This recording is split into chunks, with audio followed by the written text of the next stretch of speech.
Today, we're diving into a hot topic. What actually happened to the money pledged to Baltimore after the bridge collapse? Yeah, so much money was promised, but people are asking, where did it really go?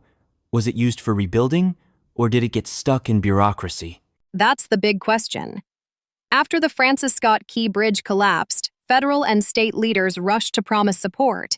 But tracking those funds hasn't been easy. Do you think the transparency issue is the main problem here? Or is it just that big infrastructure projects always look slow and messy from the outside? Probably both.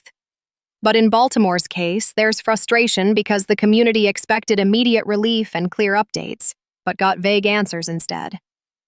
Right, and I read that a lot of the funding went to emergency response, port cleanup, and temporary fixes important stuff, but not always visible.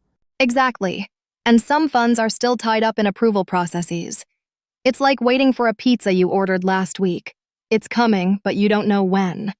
Ha, good one. But seriously, the lack of communication makes people suspicious. Are there actual mechanisms to track where the money is going?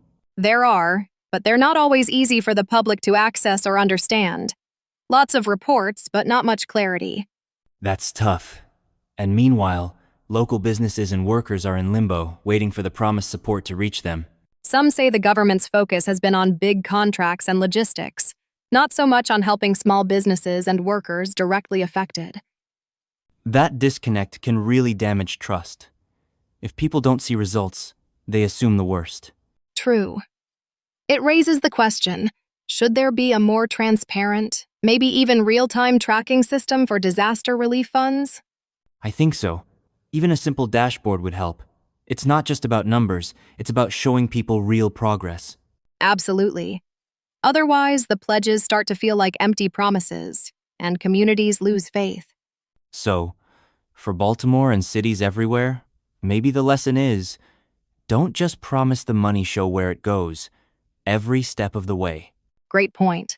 Let's leave our listeners with this. How can we make disaster funding more transparent and accountable in the future?